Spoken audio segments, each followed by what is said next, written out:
मूसलाधार बारिश हो रही थी।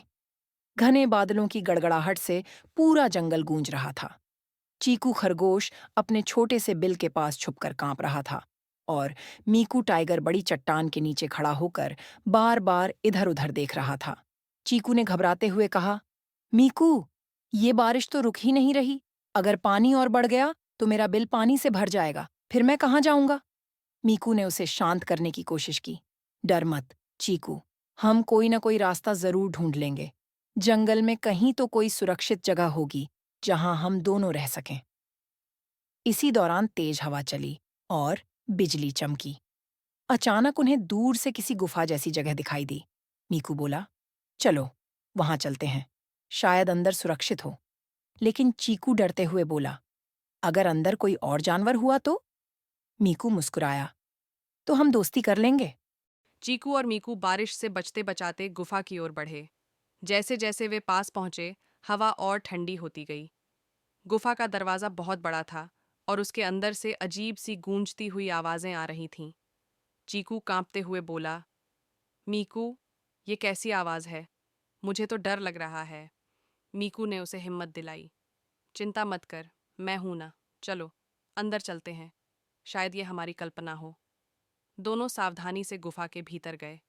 अंदर अंधेरा था, इसलिए मीकू ने अपनी गर्दन के पास लटक रही छोटी सी चमकती जुगनू वाली माला को जलाया। रोशनी फैलते ही दोनों दंग रह गए। गुफा की दीवारों पर अजीब चिन्ह बने थे, जैसे किसी ने जादुई निशान बनाए हों। और सबसे बीचों बीच पड़ा था एक पुराना लकड़ी का संदूक। चीकू उत्साहित होकर बोला, अरे, ये तो खजाना लगता है। लेकिन तभी गुफा की गहराई से एक भारी आवाज गूंजी। कौन है जो मेरे खजाने के पास आने की हिम्मत कर रहा है? भारी आवाज सुनकर चीकू तो कांपते कांपते मीकू की पूंछ पकड़कर छुप गया। मीकू ने हिम्मत जुटाई और जोर से बोला, कौन है वहां? सामने आओ। अचानक गुफा की दीवारों पर बने निशान चमकने लगे और बीच में खड़े संदूक का ढक्कन अपने आप खुल गया। अंदर से नीली सी रोशनी निकलने लगी। उस रोशनी से धीरे धीरे एक विशालकाय छाया बनी। वो ना तो पूरी तरह इंसान थी, ना ही जानवर, बल्कि गुफा का जादुई रक्षक आत्मा था। उसने गूंजती आवाज में कहा, ये खजाना साधारण नहीं है।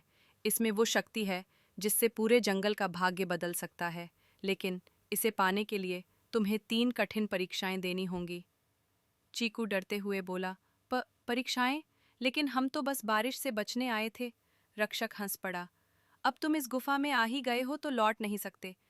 या तो परीक्षाएं पूरी करो या हमेशा के लिए यहाँ कैद हो जाओ। मीकू ने चीकू का हाथ पकड़कर कहा, डरो मत चीकू, हम दोनों मिलकर सब कर लेंगे। तभी रक्षक ने अपनी जादुई छड़ी घुमाई और उनके सामने पहली परीक्षा प्रकट हुई, एक अंधेरी झील जिसमें रहस्यमयी रोशनी से भरी मछलियां तैर रही थीं और झील के बीच एक सुनहरी चाबी चमक रही थी। पहली परीक्षा, उस चाबी को लाना। लेकिन सावधान, झील की मछलियां साधारण नहीं हैं।